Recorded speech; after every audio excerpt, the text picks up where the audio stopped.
God damn it! What happened? You said this would be easy. Why are you screaming? Go down. Jesus. I'm glad to see you come to my Yeah, rescue. you chopped off your toe.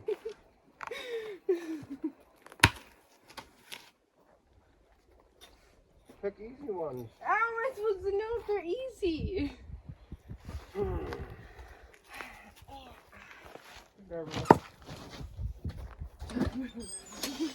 Yeah, watch out, dog.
Rotten.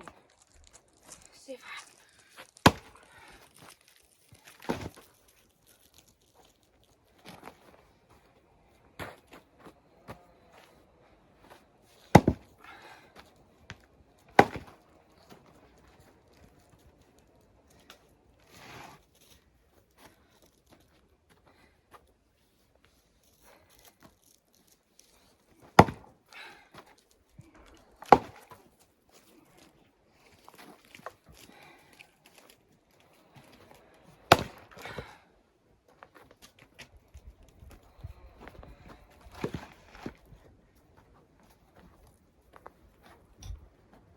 You go lay down.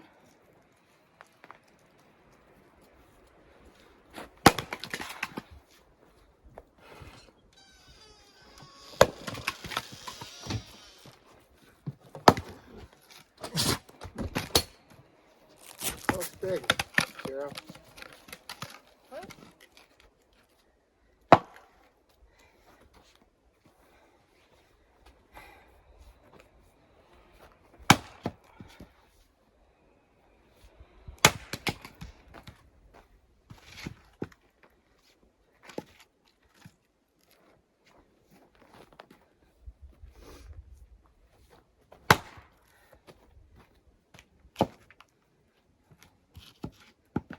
Smells like fire.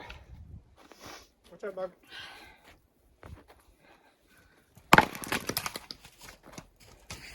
Okay.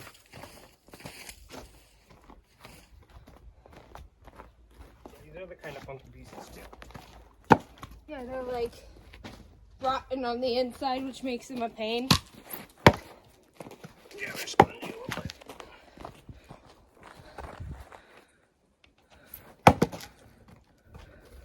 You stopping us? No. Yeah, these ones get us.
over here. This one right here. Don't look at it.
Give me so fast.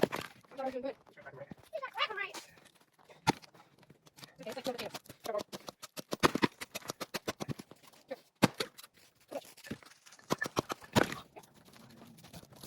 Okay, silly. Yeah, okay. Look behind you. Yeah, I'm going to go now. It's right behind us.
So pretty.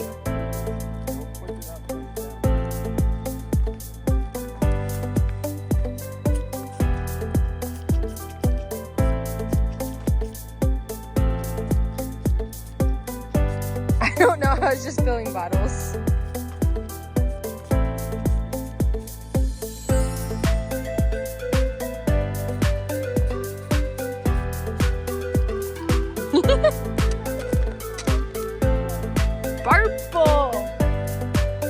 Yep, gloves are not going to be good for that, Dad.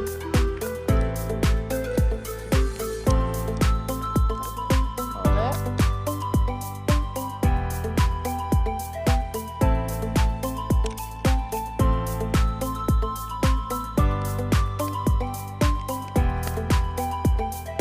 I'm watering my garden. Yes. Yep, watch where you're aiming it. Watch what you're doing.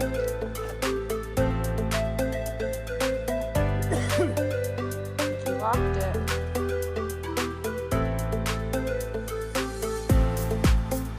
Good job.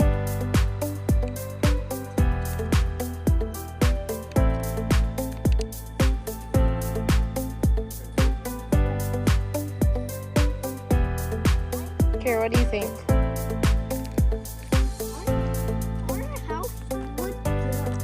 It's like we're decorating for Easter.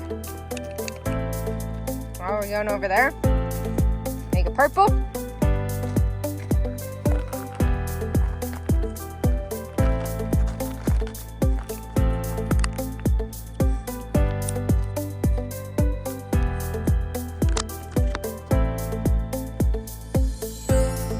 Oh, Dad's drawing a sunshine.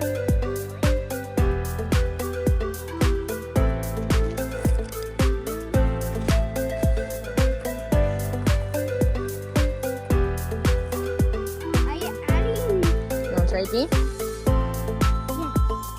Good, yes.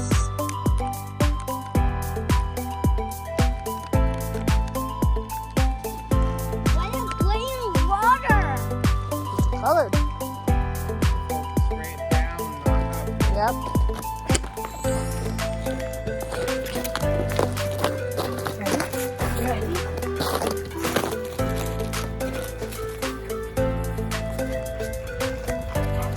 Drop it.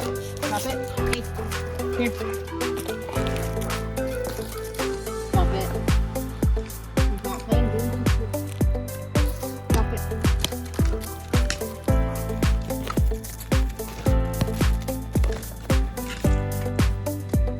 Do we have a favorite ball right now?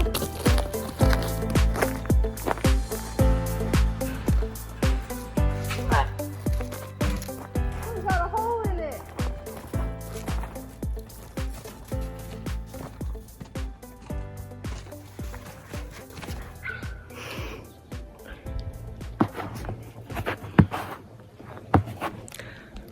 See, can you see him?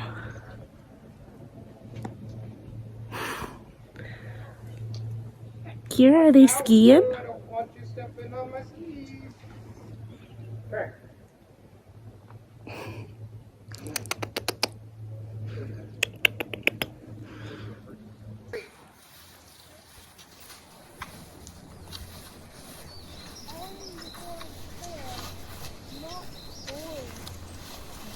Go, Coda.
Mechanical blades have more cutting surface.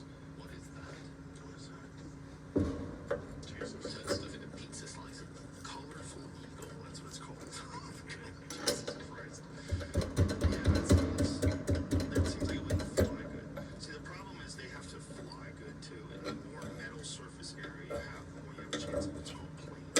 So as the crosswinds hit your arrows, you can your blade can drift because the wind hits the broadhead. So if you have a wide cut, solid, like fixed blade broadhead, that's another sort of thing that you can catch wind. Yeah, people tune them like so. So you can have a single devil broadhead. So there's a single devil broadhead, which is a broadhead. So it's only have that sharpened on one side, and then it creates rotation, and that rotation has to go over your veins. You don't want to. Passion to me is so me and my housemate Zach watch these videos of motocross. You know the Colin McRae. Is that rallycross? Sorry. And these dudes will go out to buttfuck nowhere Scotland in November, and it's pissing down with rain, and they're in ponchos, and they do it to see thing, obviously, because it's not as smart.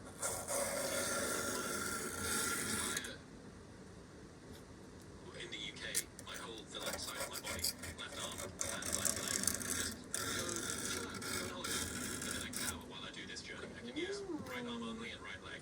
But yeah, I remember hearing, I think it was Tim Kennedy talking about if you're a guy who's mad about preparedness and you don't know how to drive a manual car, that's not preparedness. And if you're halfway up a mountain and only one car works, so you need to get somebody down, or there's been a car wreck or something, and it's a manual car, but you can just work it out on the fly. How many people know how to drive manual cars in America? Let's guess. I would say 10%. What do you think? I have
material desires than to get rid of them, right? Than to renounce them. Like, it's way easier to drive a beat-up Chevy truck if your last car was a Ferrari, Right. because you've closed that little loop.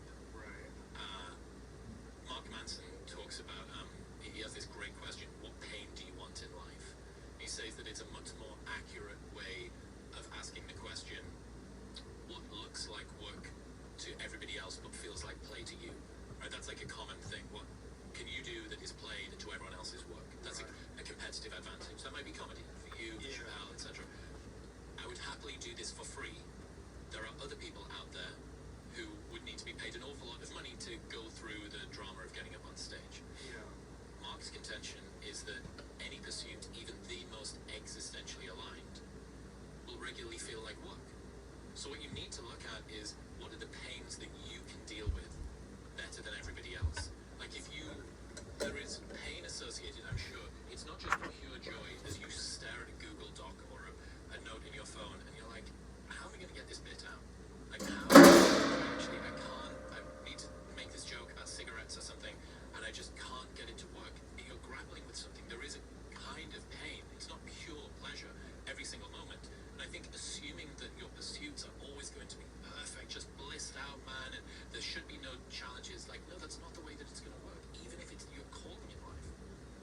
So a better way is, what pains can you deal with better than everyone else? Yeah. And how much do you discipline yourself? How much do you like really put a rigid schedule towards achieving goals and an understanding that there's going to be these uncomfortable things? It's like the creative process is uncomfortable. That's why people avoid it. That's what Stephen Pressfield's book is all about, The War of Art. I love that guy. It's a great book. Such a good book. Such a good book for creatives. I tell everyone, I still have a stack of them out there, right? Got a fresh stack. You got a fresh stack. He sends it because I gave them out to so many listeners. Because there's so many creative types that don't understand that there's this fucking weird thing that's going on in your head called resistance. And it keeps you from doing the work that you want to do that's almost always satisfying when it's done. And when you're done, you're like, God, I did it. But part of you is going to go, let's not do that. Let's check out YouTube. Let's look at this. Let's look at the news. What's going on in the news? Maybe some weird shit's happening that you need to pay attention to. And then next thing you know, it's an hour and a half later, and you could have been writing the whole time. And every time I do, just sit down and write, I'm always happier. There's always this little bit of a resistance. So it's kind of the same feeling that I get before a workout or before a cold plunge or before anything. It's just this feeling of knowing that there's some shit you gotta do. There was this story that I learned about Victor Hugo. So, Jiu-jitsu guy? no, this is a writer. Oh, okay. I want to say Victor Hugo's a world champion jiu-jitsu guy. He might also be a That's writer awesome. from the 1800s. He might be both of those things. Could be. He's a time-traveling man. So he was a writer, and he paid his servant to come in every night during the middle of the night while he was asleep and pull the bed sheets off of him, off his bed, leave 6 pieces of paper in his bedroom and a pen or a quill, and lock him in. And until Victor had slid all 6 pieces Who of is this? paper Why do you have this written photo? on underneath the door, his servant wouldn't let him out.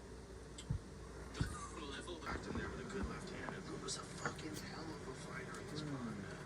He was UFC middleweight champion, and in his prime, he beat Chris Weidman. He was a motherfucker, man. He was a motherfucker. But Mike Perry is not a guy that you can think you have. He's just so tough. He's got to keep coming. And if Luke stuck and moved and maybe had a different strategy, maybe he would have had a better time. But you let Mike Perry start mauling you, he's so dangerous, man. He's such a fucking killer. And he doesn't feel pain. Or if he does, he doesn't let you know. It's just, he's just uniquely built for that sport. I wanted to teach you about something that I learned on the show. So you've had a number of conversations about trans athletes in sport and about the dangers potentially of biological males moving over into women's leagues. And it always kind of comes back to the same, well, if we can get their hormones down to this particular kind of level, basically can we reverse some of the structural changes? And it kind of gets into this realm of like hormonal fuckery, which is fine, but I think that's kind of been talked to death. There's something that I learned about in the show that I thought was even more important,